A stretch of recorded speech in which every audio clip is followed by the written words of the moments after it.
Hai, apa kabar? Ketemu lagi dengan saya di channel Optimis. Pada video kali ini, saya akan mereview sebuah film horor Korea yang berjudul Warning Do Not Play. Perlu gue sampaikan bahwa dalam adegan film ini, memang suasananya banyak yang gelap. Jadi bukan karena kesalahan pada monitor Anda, ataupun pada layar handphone Anda. Ayo langsung saja kita simak.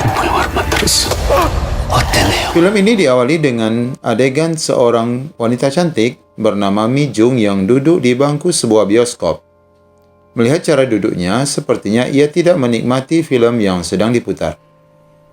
Tak lama kemudian, ia pun sadar. Namun, di saat ia sadar, kondisi bioskop sudah dalam keadaan gelap. Tidak ada satupun penonton yang ada di situ. Ya, ternyata ia ketiduran. Biasalah kayak kalian juga kan kalau ke bioskop sering tidur. Ketika ia sadar, semuanya sudah sepi dan ia mencoba untuk keluar dari ruangan itu.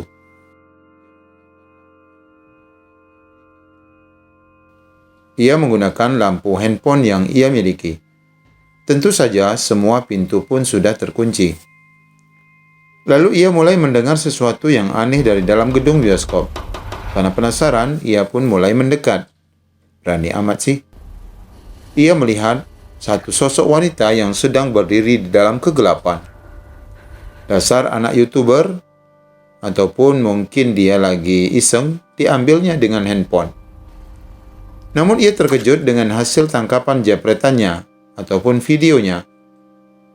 Akhirnya karena ketakutan, ia pun kabur. Ketika ia sampai di luar parkiran, ketika akan masuk ke dalam mobil, seluruh lampu yang ada di gedung itu pun mati. Sekali lagi, ia melihat satu sosok yang menyeramkan mendekatinya. Ternyata, walah, cuma mimpi toh. Oke, sebelum kita lanjutkan, kita kenalkan dulu ya, ini Mi Jung adalah seorang sutradara. Dan ia sangat terobsesi dengan film-film berbau horor. Sampai-sampai ia terbawa mimpi. Tetapi setiap mimpinya ia jadikan bahan untuk skenario filmnya. Sudah hampir 8 tahun belum ada satupun film horor yang ia hasilkan. Untuk itu ia selalu menonton film-film horor lain untuk menjadi inspirasinya. Selanjutnya scene berpindah saat Mi Jun didesak oleh seorang produser untuk segera menghasilkan karya. Karena tentu saja jika ia belum dapat menghasilkan, karir mereka berdua pasti terancam. Akhirnya Mi Jun pun meminta waktu penambahan 2 minggu untuk menyiapkannya. Untuk menyelesaikan karyanya itu, Mi Jung dibantu oleh sahabatnya sekaligus adik kelasnya. Ya, kita sebut saja namanya Baim Wong, yang biasa memberikan ide-ide cerita. Namun kali ini ia sendiri agak kesulitan. Sampai akhirnya ia pun menceritakan sebuah film karya seorang mahasiswa yang memakan korban, di mana penontonnya pada mati. Nah, ini betul-betul horor nih. Peristiwa itu terjadi di kampus Daejeon, Korea Selatan. Sutradara film itu adalah mahasiswa Fakultas Perfilman. Demi mewujudkan keinginannya, Mi Jung pun bersikukuh ingin tahu lebih dalam tentang hal itu. Akhirnya Mi Jung pun meluncur ke kampus yang disebut. Lalu di sana ia bertemu dengan seorang guru besar bernama Profesor Jo Ming. Ya, guru besar tapi badannya nggak terlalu besar juga. Mi Jung pun mulai bertanya tentang kejadian yang dimaksud. Karena itu sudah terjadi 10 tahun yang lalu, Profesor Jo Ming juga tidak mengetahuinya. Karena sebenarnya ia pun baru di situ. Akan tetapi profesor itu menyuruh Mi Jung mencari sendiri informasi itu. Mungkin ada di perpustakaan. Lalu Mi Jung pun mulai menggeledah buku-buku perpustakaan sesuai tahun-tahun kejadian. Namun tidak ada satupun bukti yang mengarah kepada penemuan kasus tersebut. Karena rasa putus asa, ia pergi ngopi di kantin kampus. Di saat ia sedang ngopi, ia mendengar pembicaraan 3 orang mahasiswa berbicara tentang film. Mereka adalah mahasiswa di kampus itu dan juga Fakultas Perfilman. Lalu Mi Jung pun bergabung dengan mereka. Ya, tentu saja ia berniat untuk mendapatkan informasi tentang yang ia cari. Mungkin bocah-bocah itu tahu tentang hal itu. 씨 무서운 얘기를 하나씩 해서 안 무서워. Tapi tentu saja ia tidak langsung bertanya. Ia sengaja memancing dengan meminta ketiga pemuda itu bercerita tentang film-film horor yang bagus dengan diiming-imingi hadiah. Hadiahnya pun akan lebih besar jika cerita itu berasal dari kejadian di kampus itu. Ya, pandai-pandailah nak hidup, cari cara. Lalu mulailah ketiga pemuda itu pun bercerita tentang film-film horor yang menakutkan versi masing-masing. Ternyata ada di antara mereka yang mulai bercerita tentang kejadian seperti yang dicari Mi Jung, yaitu tentang sebuah film yang sutradaranya adalah sosok hantu yang bernama Sun Mi. Ternyata ketiga pemuda itu pun tahu dan mereka melanjutkan cerita yang sama. Di akhir ceritanya, pemuda yang ketiga mengatakan bahwa film itu sempat diterima di sebuah ajang festival film yang bernama Fantastic Bucin. Akhirnya dari informasi itu, Mi Jun pun mulai googling, mencari tahu tentang festival film yang dimaksud. Lalu dia pun mulai menemukan tanda-tanda seperti lokasi syuting dan lokasi pemutaran film. Keesokan harinya ia langsung menuju lokasi saat film itu pernah diputar. Dia bertemu dengan bagian tata usaha, entah apalah namanya, lalu menceritakan keinginannya untuk mencari arsip film yang pernah diputar dengan judul warning apa gitu. Lalu TO itu pun mulai membongkar arsip yang ada di komputer dengan mengetik kata kunci judul film yang disebut Mi Jung. Akhirnya ia pun menemukan. Namun karena itu file arsip, ia pun tidak berani untuk mengakses. Kemudian TO itu pun menelpon meminta izin atasannya. Saat tata usaha itu menelpon atasannya dan berbincang, lalu Mi Jung memberanikan diri mengakses sendiri. Ternyata folder-foldernya di password. Dasar passwordnya mudah sekali ditebak. Mi Jung pun dapat langsung mengcopy file itu ke handphonenya. Lalu ia pun beranjak pergi. 죄송합니다. 감사합니다. Si TU ditinggalkan begitu aja nih. Kesian. Dengan file yang ia copy, Mi Jung pun segera mengakses di laptopnya. Dia menyaksikan sebuah rekaman yang berisi adegan horor saat peristiwa itu terjadi. Lalu ia menemukan alamat dan kontak sutradara. Karena handphonenya nggak bisa dihubungi, ia pun mencoba mengirim pesan lewat email. Lalu sambil menunggu pesan email, handphonenya berdering. Dan itu adalah telepon dari sutradara yang bernama Kim Jae, yang meminta Mi Jung menghapus file yang ia dapatkan.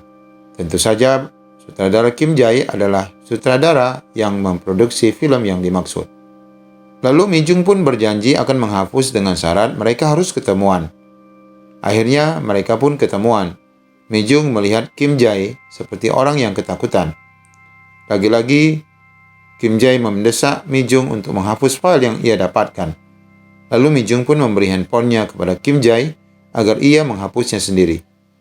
Tentu saja Mi Jung tidak keberatan, soalnya kan sudah dikopi ke komputer. Lalu Kim Jae terus menasihati sutradara cantik itu agar melupakan apa yang ingin ia cari. Namun Mi Jung terkesan menolak. Lalu Kim Jae pun tampak marah dan mengancamnya. Kemudian Kim Jae pergi, tapi Mi Jung ini masih penasaran. Ia terus membuntuti. Tibalah ia di rumah Kim Jae. Ia dapati rumah itu dalam keadaan berantakan, penuh dengan barang-barang yang menyeramkan. Ia dapati banyak tangkal dan gambar-gambar aneh di dalamnya. Sesaat Mi Jung merasa ketakutan. Lalu Mi Jung pun melihat sebuah pintu yang digembok. Ia menduga pasti ada sesuatu di dalamnya.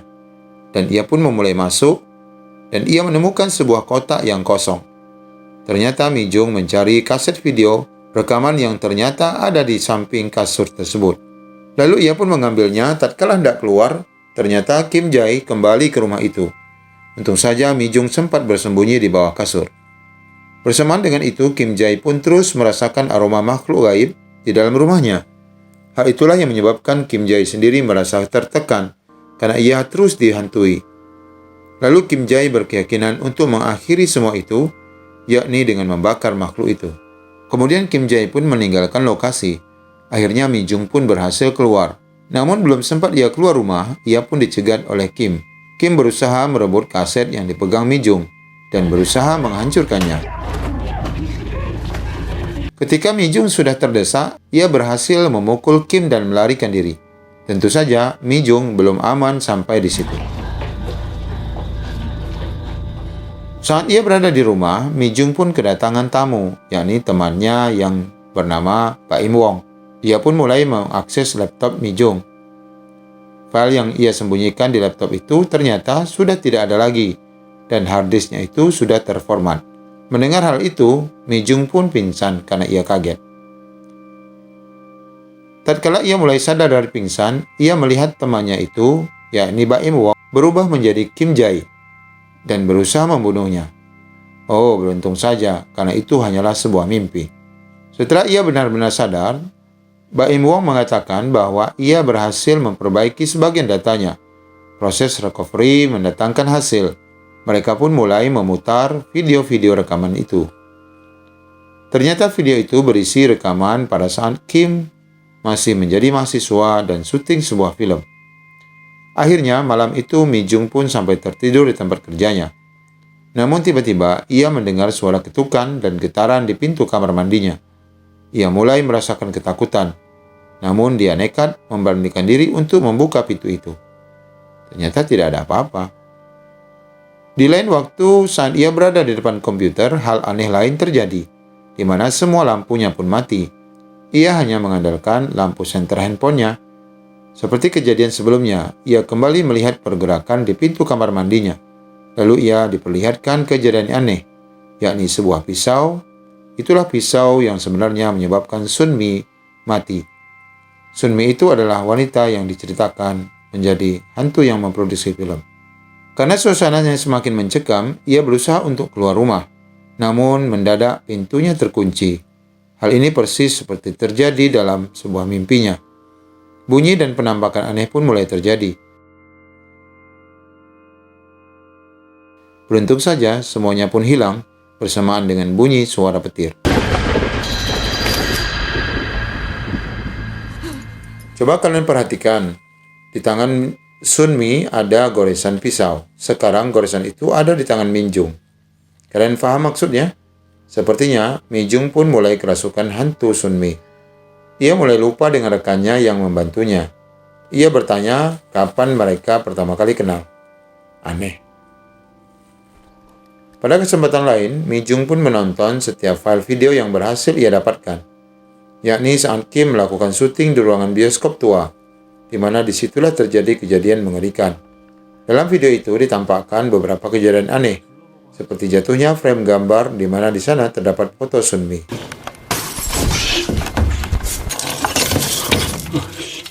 Dalam rekaman itu pun, Kim melihat sosok seorang wanita yang bernama Sun Mi, roh wanita yang menghantui. Oleh karena itu, sutradara Kim pun meninggalkan lokasi saat itu. Hal itu menyebabkan teman-temannya heran dan bertanya mengapa ia pergi.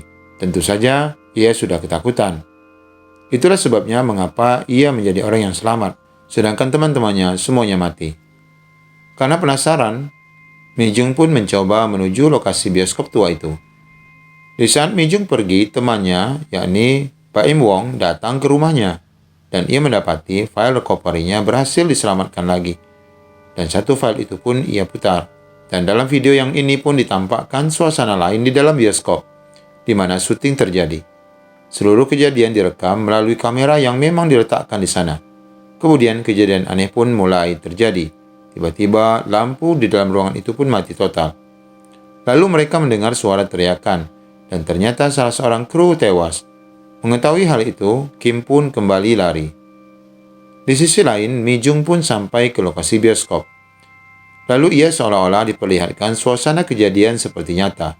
Ia melihat seakan-akan sutradara Kim lari meninggalkan gedung itu nyata. Lalu Mi Jung pun seakan-akan kembali diperlihatkan kejadian sesungguhnya, saat seluruh kru mengalami hal itu. Ternyata Mi Jung benar-benar berada di situ.